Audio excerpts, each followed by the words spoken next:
And I think social media followings are great. Keep doing that. Email newsletters are great. Keep doing that. But if someone that I respect backs the truck up and says, you should chat with Lewis, I'm going to have that chat. And I think that is the ultimate differentiator, is that other people we respect put their name on the line and say, you should chat with this person. And I think if you can build credibility in that way, there's really no one else that can double up on who you are or what you're doing. Hello and welcome to yet another episode of the Lewis and Kyle Show. If you are new here, welcome to the show. If you've been here before, thanks for coming back. Concept, pretty simple here. It's Lewis and Kyle. We're two people. Currently, we're both 22. We're trying to learn from people who are, simply put, kicking ass. Usually the episodes are motivating. We almost always pick up some interesting idea, tip, trick, or lesson to apply to our own lives. And hopefully you feel the same way about the show. In this episode, my opinion, no different. Today, we bring on Joel Hansen. He does a whole number of things. I'll introduce him briefly now. He advises CEOs on social media storytelling. He's worked with brands like the Los Angeles Clippers, Prezi, and Best Buy. He teaches a cohort-based course on Maven. That course is on building a storytelling engine. And most recently, he's now head of marketing and partnerships at LOI Ventures, a $20 million seed fund backing the brightest founders under 30. This conversation covers Joel's advice for storytelling, whether you're just an individual looking for jobs, whether you're a CEO of a company or anyone in between. Really, it's a mini LinkedIn masterclass. Joel has about 30,000 followers on LinkedIn, which for LinkedIn is a ton. And he kind of shares some of the ways he did that and why. His thoughts on getting married young. He's a young dude. He's married. He explains that. That's pretty self-explanatory. And overall, we just get into his career arc. He's accomplished quite a bit in not too many years. And he tells us some stories about doing that. And maybe there's some lessons from his story. That's all I have to say before we get started. I'm going to switch to it now. Enjoy. Joel, welcome to the Lewis and Kyle Show. I think this is going to be a fun podcast today. Thanks for being here. Thanks for having me. I'm excited to dig into some ideas here. Definitely. Well, you've got one of the most built-out LinkedIn profiles I've seen, probably because a big part of your, branding and presence is being a LinkedIn expert and LinkedIn influencer. So introducing you might be quite difficult. So can you just kind of tell us some of the highlights, kind of the background, maybe some of the things you've done since graduating college leading up to your main involvements today? Yeah. Before we get going, I feel like those are two hot topic words in the Twitter startup community, LinkedIn and expert. So I hope that we could dig into more than just LinkedIn today, but I think, it's been fun to use LinkedIn as a bit of a storytelling playground and kind of relationship building platform. But I just wanted to say that before we lost your listeners if they're hardcore Twitter fans out here. But could you repeat the question one more time? Yeah, just I'm saying like your LinkedIn is quite extensive the way it's actually built, like the profile, not just your posts and stories and things you do share on there, but just like the resume piece is has a lot. So I'm curious if you can kind of share like some of the highlights of the things you've been involved with since college, because I know you've done a lot of speaking, event coordination, consulting, but now you also have what appears to be a full-time job. So kind of just the general, like, who are you and what are you doing, keeping yourself busy with these days since you finished school a couple years back? Yeah, great question. So I think when I was at university, it kind of hit me in the face that a degree doesn't really guarantee you a job. And so everyone's busy, in class taking notes, and I'm on my laptop kind of looking for coffee meetings or internships or projects to get my hands dirty with. And eventually I started hedging a bit of my time during the week, kind of taking down class time and increasing project time.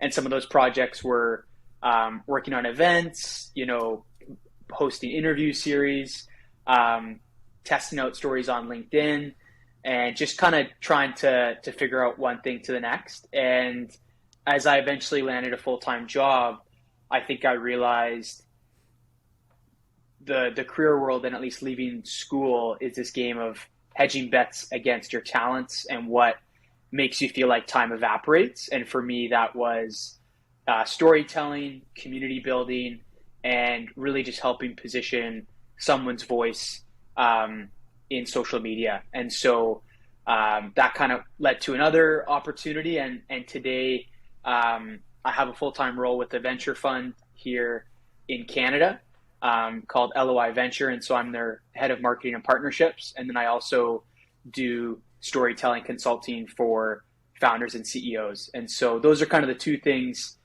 top of mind right now that I'm staying busy with. Yeah, and then one clarifying. Let's go for it, Kyle. Yeah. I was gonna say, let's double click a little bit. Double click. Some LinkedIn jargon on the "where does time evaporate for you" question. I think that I've never heard that. I really like that idea.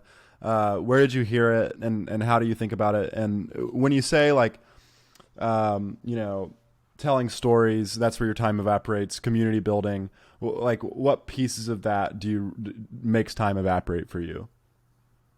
Yeah, I think I want to reference someone on Twitter or maybe some kind of builder like a Tim Ferriss or a Wes Cow that might have said that, but I actually don't know if someone's referenced that before. And I don't know if I'm coining that myself. I'm sure someone said it, but I think for me, when I'm at my desk or when I'm kind of deep into a project in a state of flow, I think for me, when time evaporates and I get like a knock on my door from my wife or I get like a phone call, I'm kind of like, oh wow, like a couple hours just zoomed by and I was, deep working on this newsletter around angel investing, or I was, putting together a report for our founders, in our venture fund. And so I think like time evaporating is just synonymous with your state of flow and what comes most easily to you and what you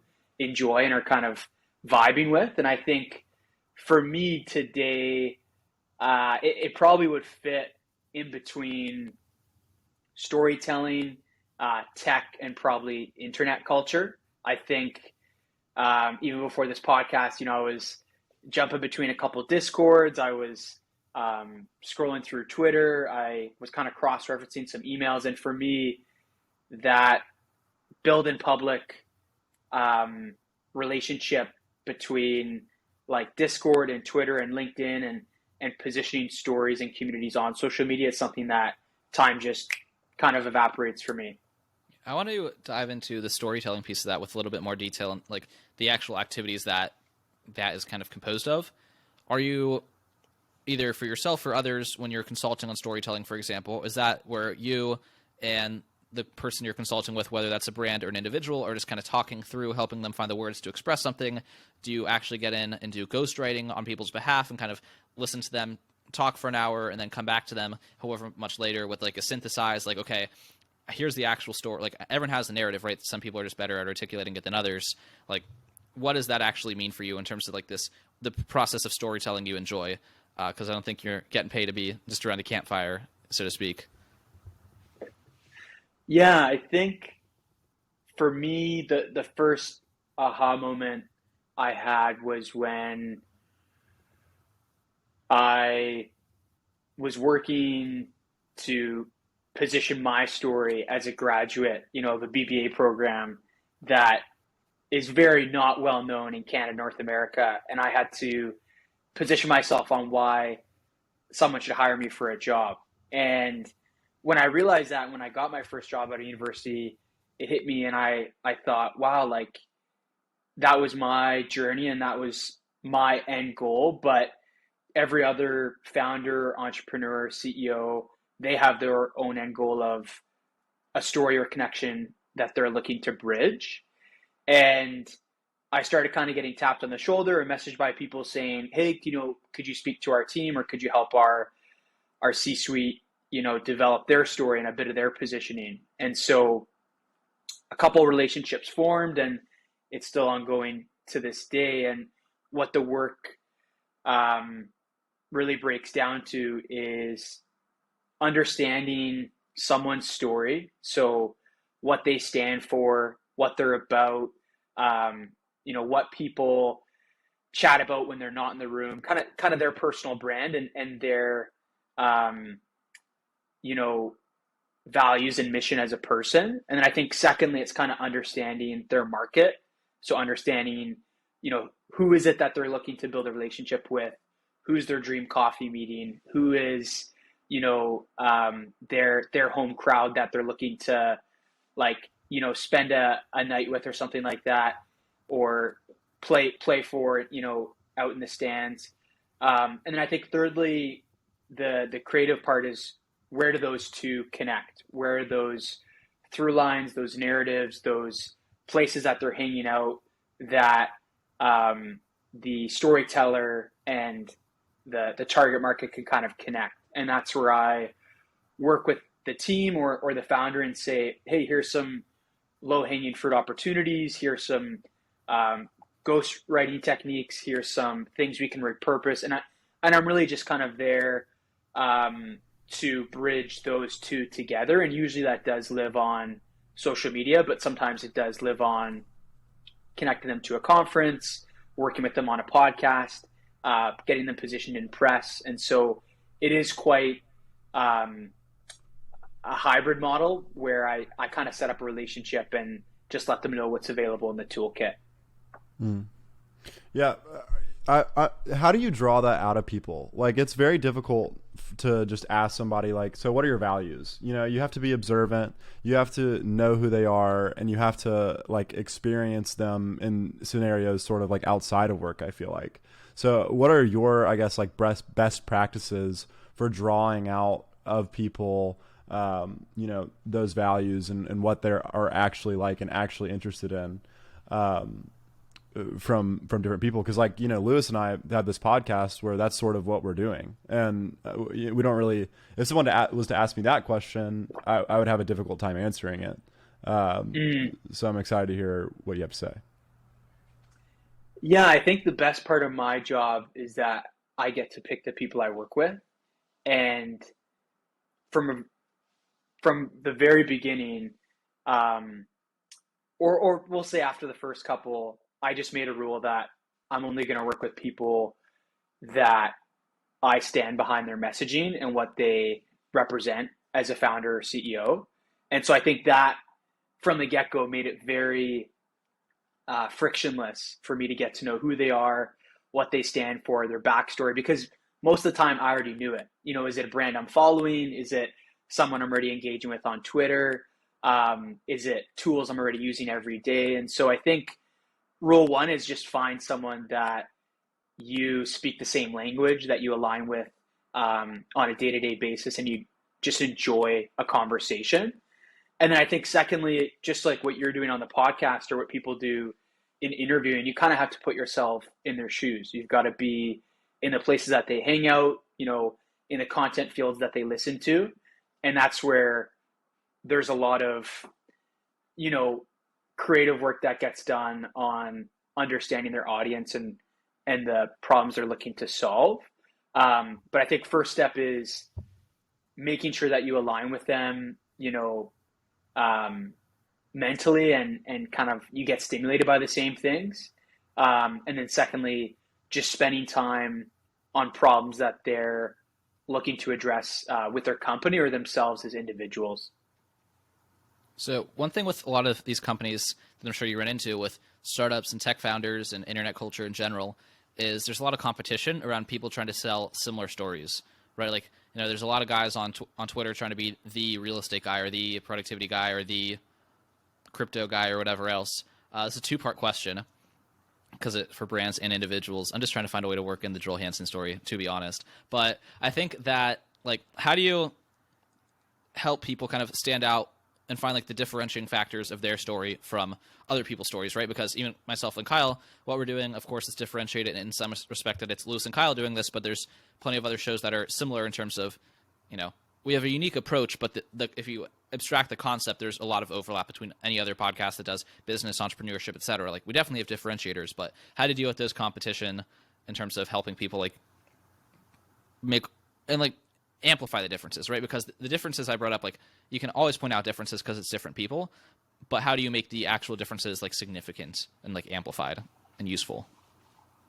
Yeah, I think the first two that jump to mind, I think the first point is leaning in on your audience, your home crowd. I think the writing is usually on the wall in the sense that, you know, look at your Google reviews, look at your cold emails, look at your people asking to meet with you, looking to work with you. Like, what is your community already buzzing about in the sense that like what are they supporting you for, and what hopefully are they already drawn to you for a specific reason versus someone else. I think instead of looking for that yourself, I think you should actually look for that in your community and what's already being said. And so, looking on social media, looking at like customer reviews, looking at past mentors, past friends, people that have known you in the last 5, 10, 20 years, and saying, okay, what's different about Kyle? What's different about Lewis in the way that they operate? And I think that actually takes a lot of the pressure off of yourself when you go to your audience. And then I think secondly, understanding that, I don't want to be corny here, but understanding that it's not always the angle you take or what you do, but actually how you make people feel that you're working with or delivering a message to. And so, I forget the guy on Twitter. There's a couple of them. I know the ones you're talking about in real estate. Like Nick Huber, for example, he talks about real estate, but he does it in a way that he unpacks it and makes you want to learn it. The strip mall guy, he unpacks it, but I feel like he does it in a way that communicates that feeling differently to an audience. Like maybe he's not trying to teach people and show people how simple it is, but he's actually trying to show people how much he's able to get done with a anonymous name. And so I think like the channel and the lane you play in can definitely be the same, but how you make people feel and what people talk about in the room can be very different. Is that definitely making sense on your end? Definitely. So okay. to turn the question to you, how do you stand out from the other Joel Hansens on the internet and on Google? Because I know there's a few. That's a great question. Yeah, I think for me, I don't. They all collaborate. They all collaborate in the DMs. No Joel Hansens anything alike. We had a conversation pre-pod about how I sort of got lost in a niche that I was not expecting when researching this podcast, because somebody with the name Joel Hansen has a popular YouTube channel where he eats an ungodly amount of food.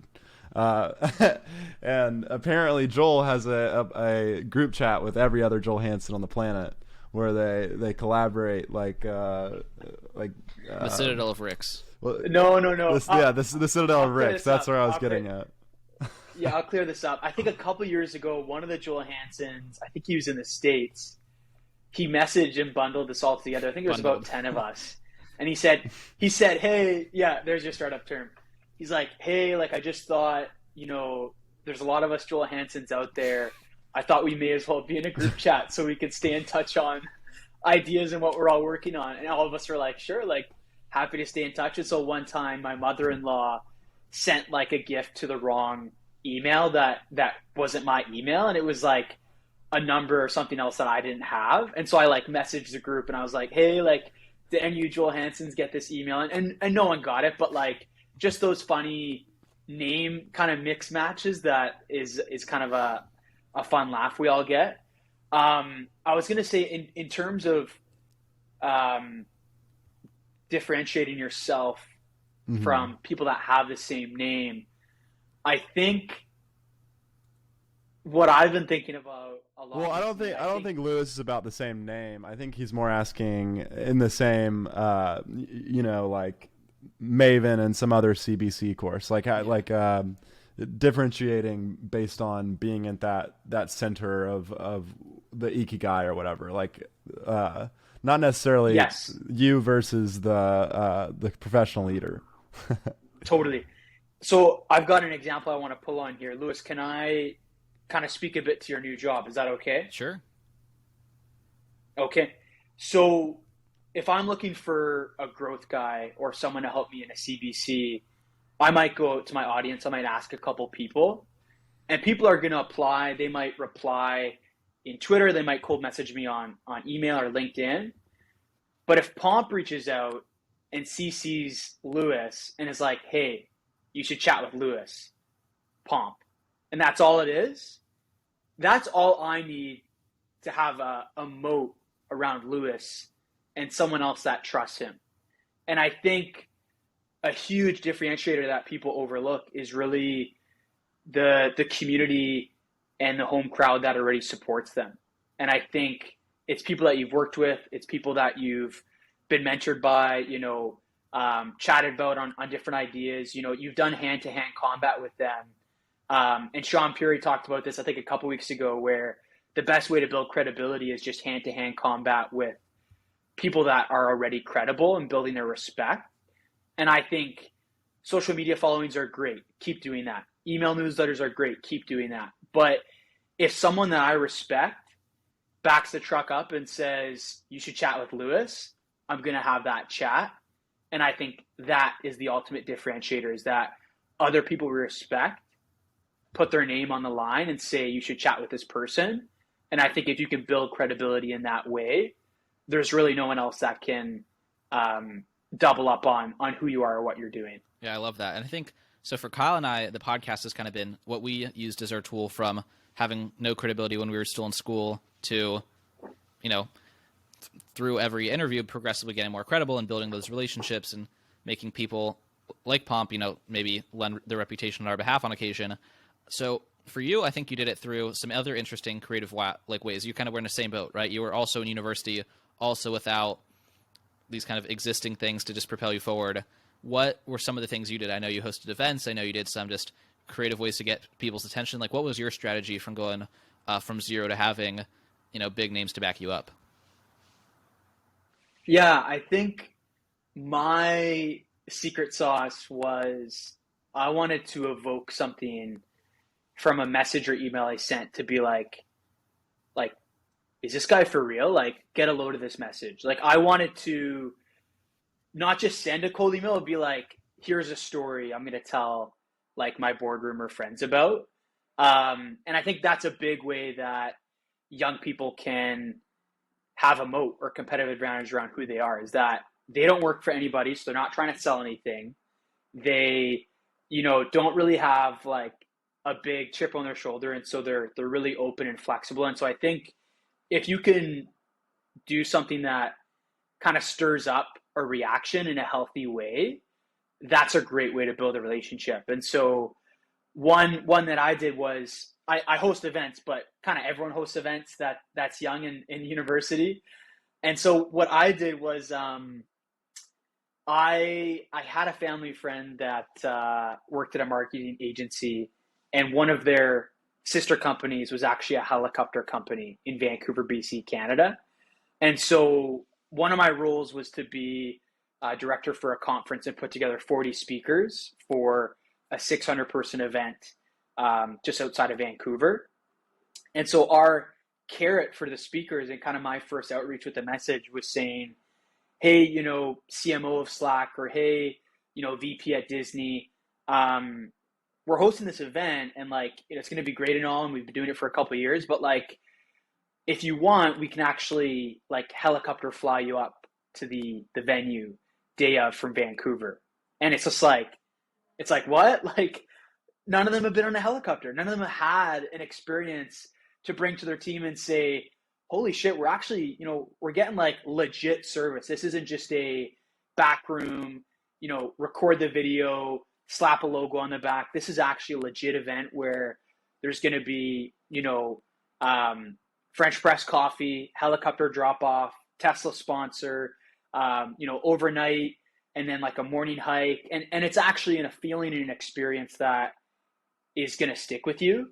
And I think that's something I've tried to copy and paste in my life, is that when I reach out or when I'm building a new relationship, what's going to be that wow moment? Is it just remembering something and following up the next week and saying, hey, like, how's that new job going for you?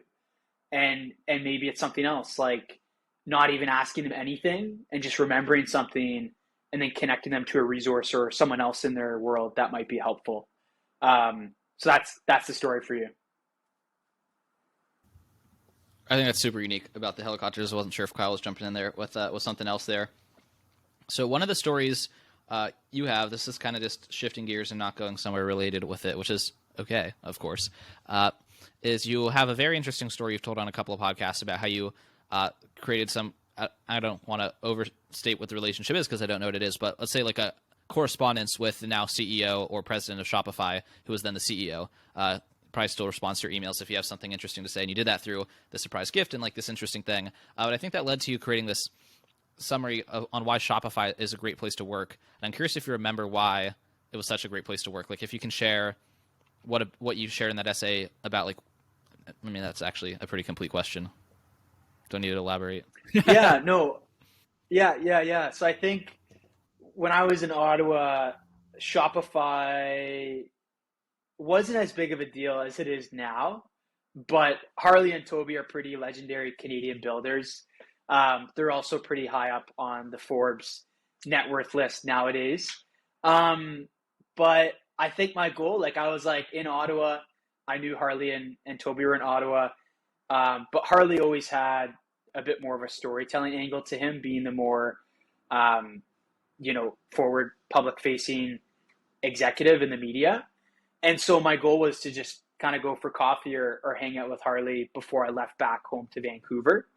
And I reached out a couple times. I think he even emailed back once, and he's like, "Hey, like I'm just busy." And I was like, "Hey, that's cool." Like at least he said he was busy, but I just can't leave it at that. Like I got a response, and so if that response took a minute, why can't I times that by 60 for an hour-long coffee?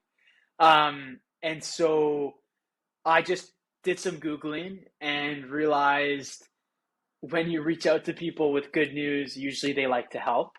And so Harley's birthday was coming up, according to, Wikipedia or Facebook. And so I reached out and messaged probably a dozen of his friends, and asked if they'd want to send a birthday note. And so I reached out to like the mayor of Ottawa, founder of David's Tea, his wife, like some other people like that he was mentoring, some people at Shopify. And I was like, "Hey, like I'm putting a surprise birthday gift together for Harley. Like you can't say anything." And they're like, "Of course, of course."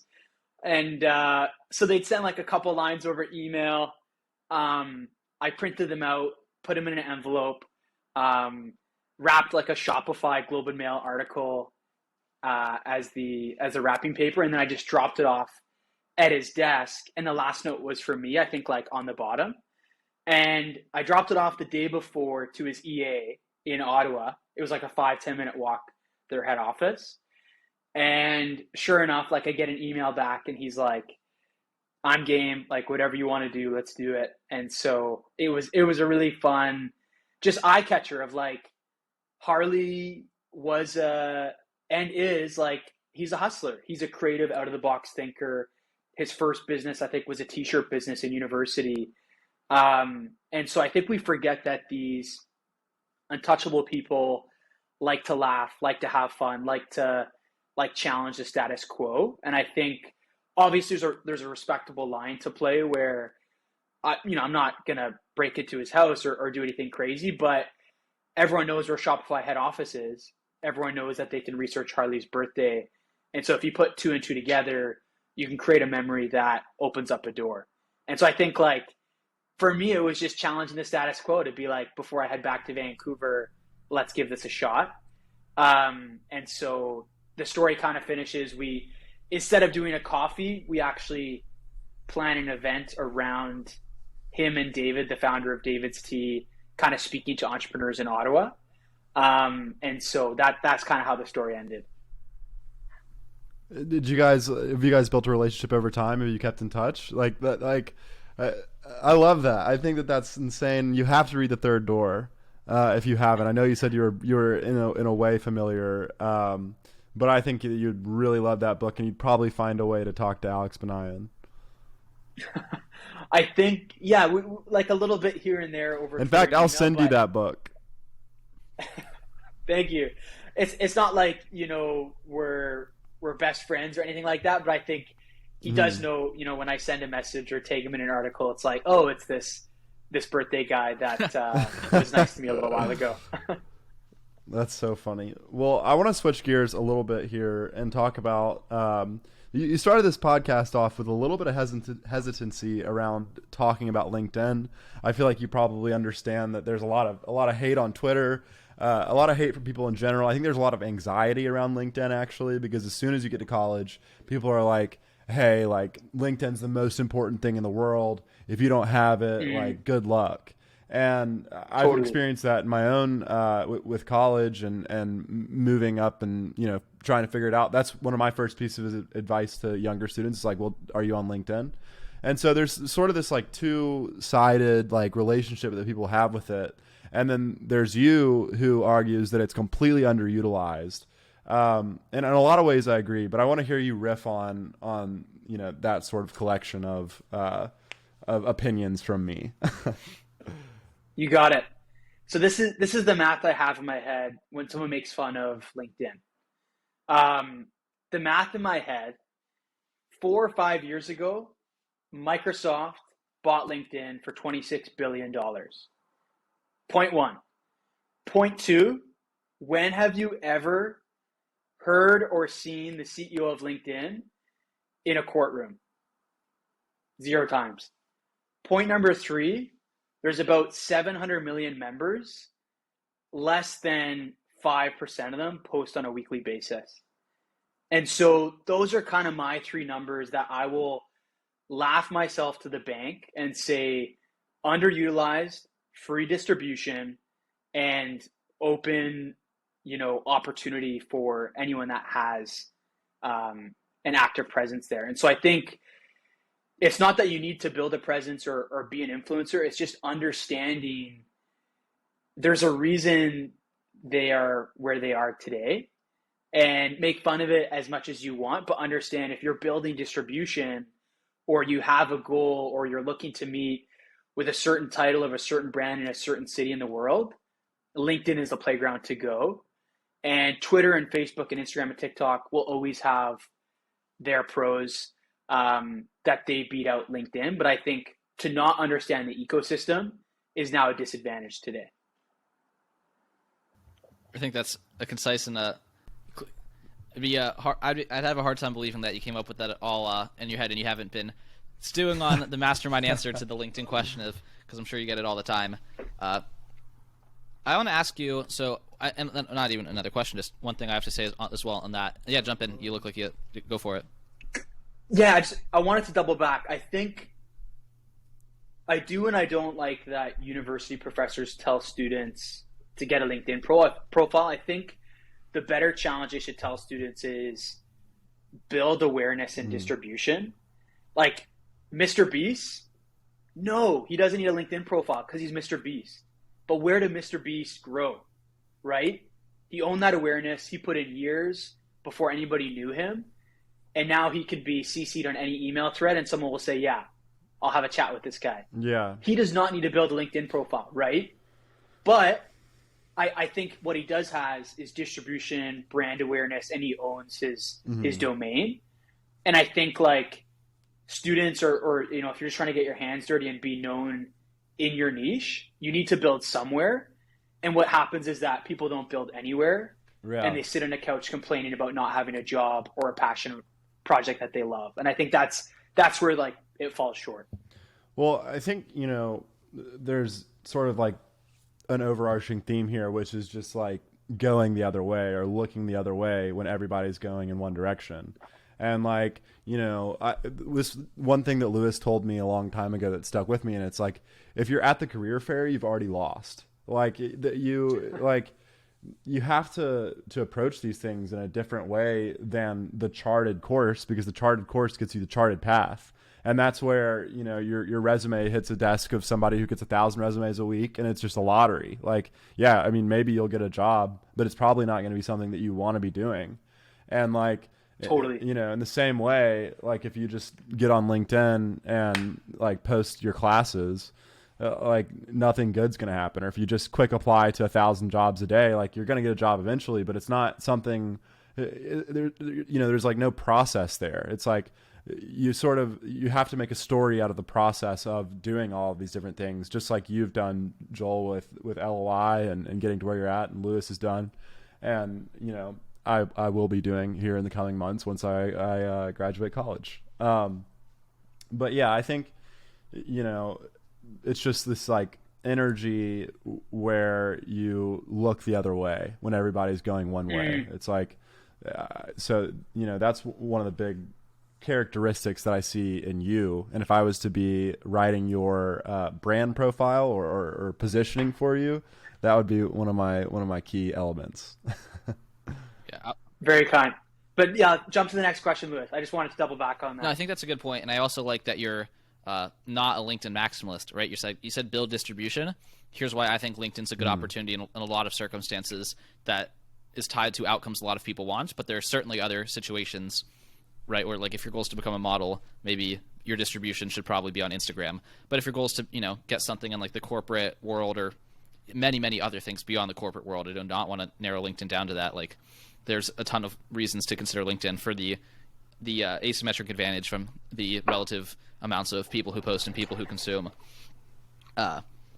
I had one other thing I was going to say, but I do not remember. The question I had... I have an interesting point again. Do it. Yeah, so there's this one... so Lewis and I have talked about, I've talked to Lewis about how I think that there's a huge parity on TikTok specifically, where consumption is generally negative and the upside to production is really high. I think it's interesting how LinkedIn, I feel like that parity is a lot smaller. Like consumption isn't always negative with LinkedIn versus like TikTok, where it's just a mind virus. And so I think that's another positive thing about LinkedIn. That's not really a question, I know, but I remember what my point was as well, though. That was helpful. Go for it, Lewis. My point was on LinkedIn, right? All these Twitter people, it's such like a shallow criticism to criticize LinkedIn as like a dialogue platform when you're literally not limited. There's no character limit on LinkedIn. This is probably just like point one. It's so obvious that like not worth making it in your three big arguments for LinkedIn. But like these folks are trying to talk about how Twitter's a better platform for like sharing ideas, getting smarter, learning, teaching, etc. And it's like, but only in the tiniest of sound bites that remove all context and nuance. Anyway, just had to say that. It's like, yeah, well, you do have the thread function though. I mean, I'm a sucker for a good thread.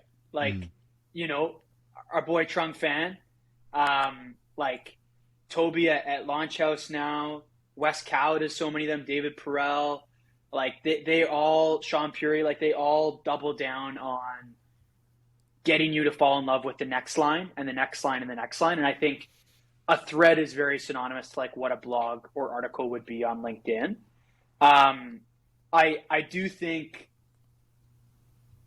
word gets out quicker and stirs up a ruckus faster on Twitter, but LinkedIn, you do, if you curate and unfollow and kind of connect, you could build like a pretty, like well-connected niche on there. I just think like a lot of people don't curate their social media followings. And so they kind of like yell at the platform. They're like, oh, this is just noise. And it's like, well, you're the user. You created your whole following list. Like you should probably fix it instead of complaining. That's a good point. So you mentioned a lot of names right there. Leads well into this question. What are some additional sources of influence, people, podcasts, books, etc., like where you're kind of using to get smarter? That could be people you follow on a social media platform, people whose books you read, blogs, newsletters, etc. Because you mentioned a lot of great names there. Shaan Puri's got great threads. Wes KO obviously is great content wherever she puts it out. So who are some of those people kind of currently who are really getting the majority of your attention? Like the emails you're like, oh shoot, got to stop everything and read this when they post new content. Yeah. I'll try and shed some light on some new ones maybe you haven't heard. I think Shane Parrish, he's in Knowledge Project, Canada. He writes the Knowledge Project, and that's a great podcast newsletter. I think like he has some really cool sound bites on just like consistency and growth. And I think he's super low key humble in the sense that like I think he runs like a fund and like an advisory business as well, but like no one really knows about it just because he's always interviewing. The second one, I don't know if you've heard much about like Li Jin. She's a big voice on the creator economy and has like her own fund, and she just like a very cutting edge voice on where the future of like creators and Gen Zs are thinking.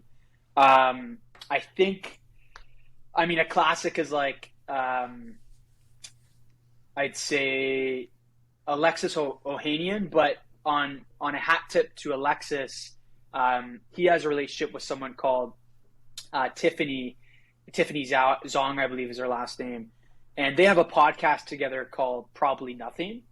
And Tiffany is very forward thinking on like Web3 community creators, and she's actually like a early stage like angel investor and just like very public on Twitter. And yeah, I think like the My First Million guys are a lot of fun Absolutely. too. I think they are really good at just open sourcing ideas and projects and talking about real time like ways that they're analyzing trends. And so I think them on top of like Steph Smith are just super fun to pay attention to. Shout out the Steph Smith episode of this pod. Check it out. We can leave a link to that. And West KO. There you go. We've been talking about it a lot. Yeah, I think all of those people are great. And I saw you tweet about the Milk Road, which I've really been enjoying from Shaan. And I think one thing that they do that's really good is like the trends sort of like they were talking about Alex Hormozzi the other day.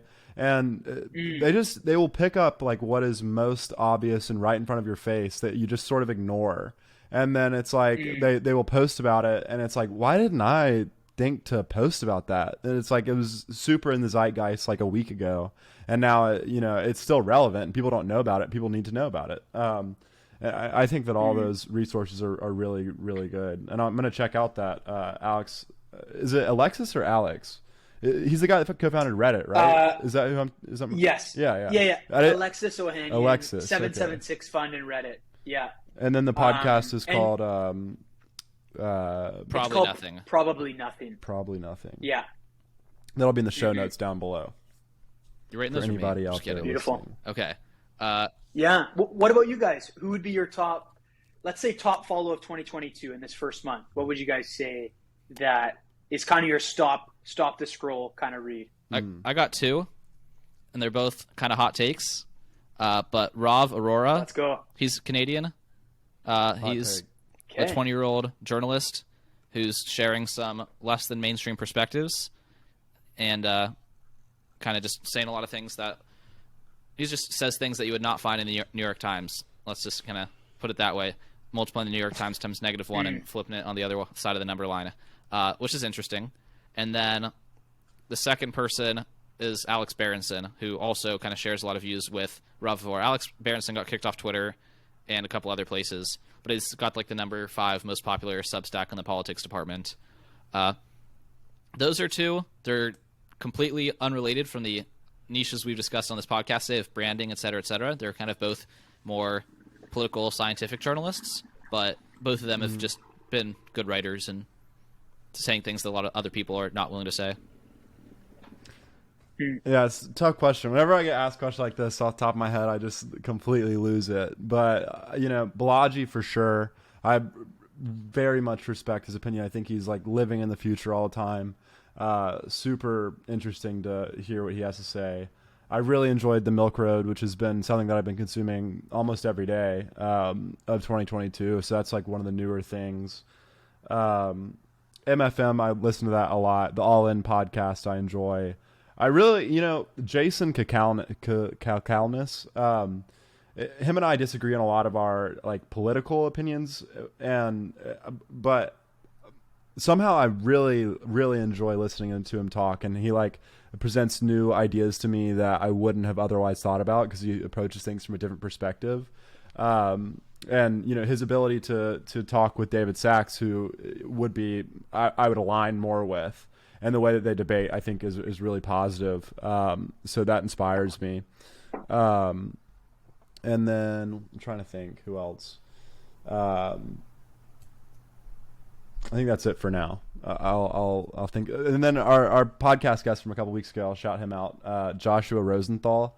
He was super interesting. He talks a lot about crypto. The crypto renaissance is his point, and like mapping the past and mapping history onto today. And drawing lessons from, what we can expect to come from the future. I think that he does a lot of really, really interesting stuff. Very cool. I've written some of them down, so I'm going to check them out. Cool. I'll throw one more in just for fun because he's Canadian and I saw him last night. I saw Dr. Peterson last night in Miami live. pretty unique experience. But been revisiting his Amazing. 2017 Psychological Significance of the Bible lecture series, which is like 14 2 to 3 hour lectures. But I got YouTube Premium, so I can like play them in the background, because otherwise that's trying to watch a lecture on YouTube for 2 hours passively. Anyway, that's one other shout out just to keep the Canadian spirit strong. And I saw him in person last night at a venue, not in a one-on-one exchange. Oh man, Amazing. I got a couple bonus questions, just some rapid fire stuff before we sign off. Kyle, do you have one as well? Yeah, sure. So marrying early, deciding to get married. Let's talk about that for a minute.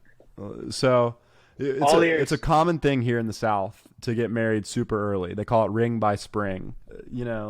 How did you go about thinking about getting married early, and why did you decide to do it? And what would be your like answer to detractors saying you got married way too early, like you got to wait till you're older, blah blah blah? Yeah, I think for me, and I guess for us, like my wife and I, with making the decision, like first we saw COVID as a bit of a loophole opportunity. Like, the stories of how much people spend on weddings, and we kind of saw it as like, oh, like if we don't have to tell Aunt Joanne from Saskatchewan why she didn't get an invite, like that's okay, and we could put that toward our first house. And so I think like one was like, I don't know, we saw marriage as like a 50-year play and not like a 1-year decision in terms of like the wedding timing. The second one I think was, instead of complicating your life, it actually simplified things for us. Almost in the sense that it becomes like a bigger rock and priority that just simplifies like decisions in your life of what you do on the weekends, or what things you spend time on. And in some ways, like I've actually heard from other people that have kids, like parent entrepreneurs, like they are effective, like no wasting time, because they're caring for a couple souls, on this planet. And so it's like, in a similar way, marriage just gives you a simplicity of like, I'm kind of focused on bigger things and building a life that I care about. And I think like, it's been interesting. It does come up in conversation with other people that are focused about family and things like that. And I think the third thing would just be, my wife and I have this unique relationship where we still are very pro entrepreneurship and pro startup. And so it almost facilitated a deeper space to bring in feedback and accountability and curiosity to a level that I didn't have when I wasn't married.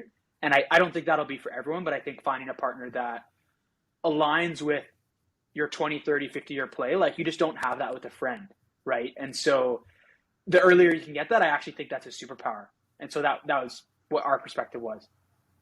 Kyle's gonna play the clip and think it over. That's my take. No, I like it. That's a fun question. Me and my girlfriend, so I'm 21, she's 20.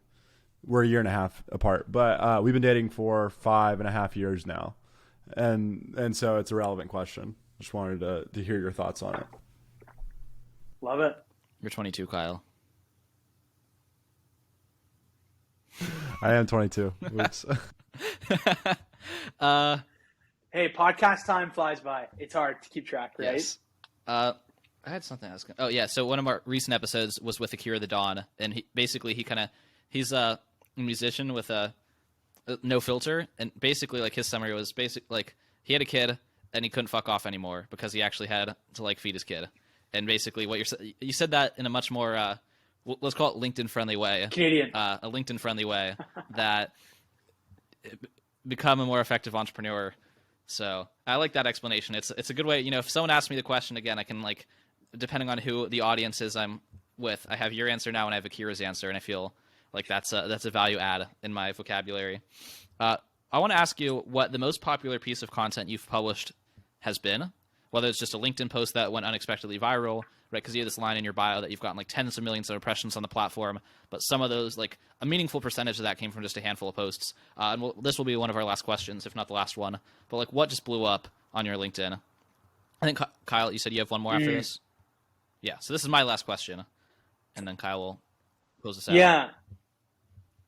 I think the biggest one I had, which was actually more of like a meme / joke. Do you remember there was that face app filter going around from like the Russian people or whatever, that you'd sync a photo in and make you either 50 years older or like 20 years younger? I made a joke about that on LinkedIn, just like at a Starbucks. I was like, this is kind of funny. Like, let's take a spin on this current event. And so it was like happening that week, very relevant. And I said, it was a bit of like a dialogue between a job seeker and an employer. And it was like, job seeker applies for a job. Employer says like, hey, like, we're just looking for someone with a bit more experience. Job seeker like does the Russian like face app filter and like looks a lot older. And then like the employer reaches back out and says like, hey, we'd actually like love to connect for a chat. And it was just like this riff off. Like at first it was a joke, but then I actually saw the comments and the dialogue, and I was like, damn, this is actually really relevant, because so many jobs are 5 years or up, right? And so a lot of people can't prove themselves. But then also talent meeting like age is also a really interesting conversation on LinkedIn and social media, because we're now seeing you don't always need to be the most experienced to have the best idea. And so it got about 9,000 likes, and I think like 1 to 2 million views on LinkedIn. And I was like, wow, this is actually like a timely conversation, but a bit of a riff on like a joke.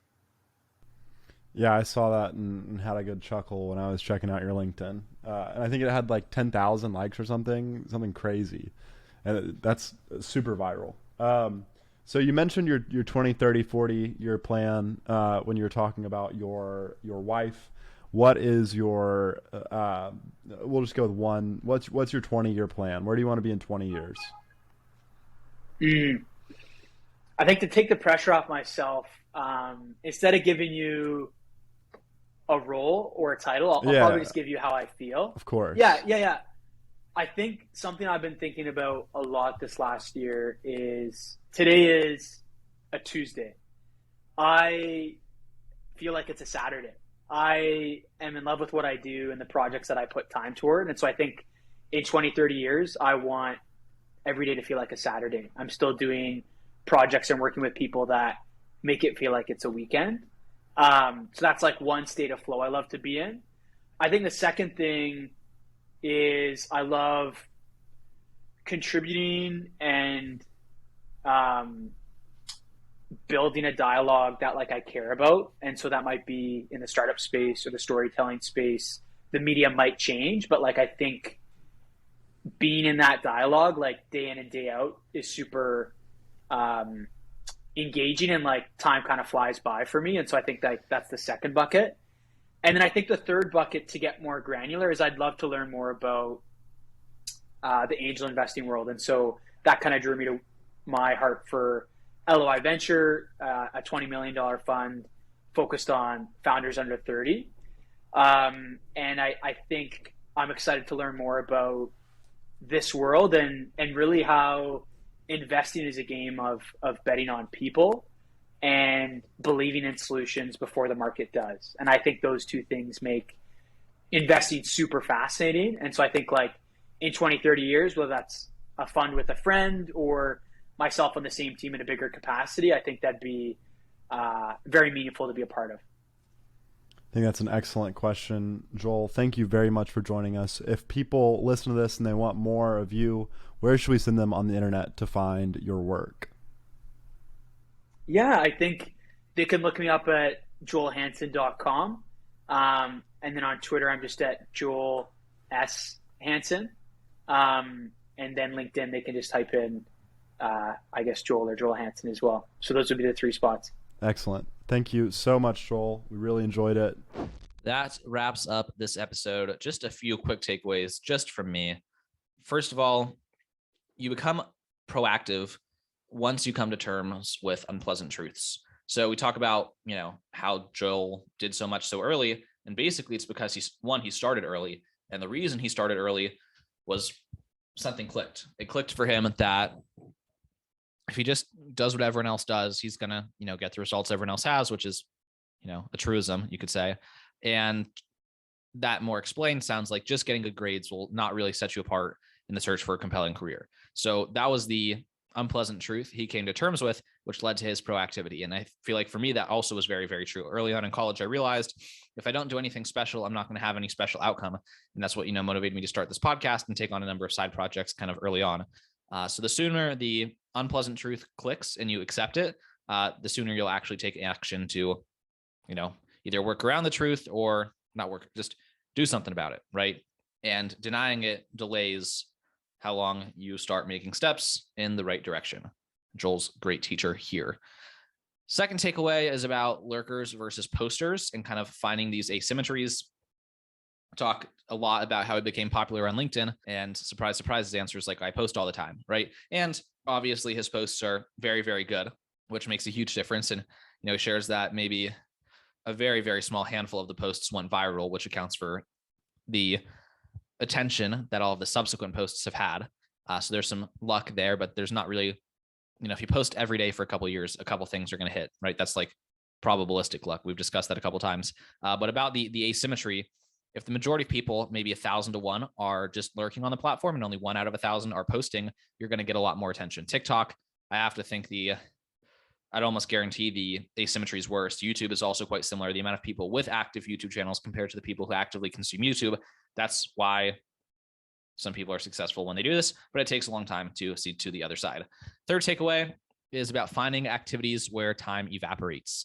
So I think Kyle's asked a bunch of questions in a lot of podcasts about flow state and how do you know?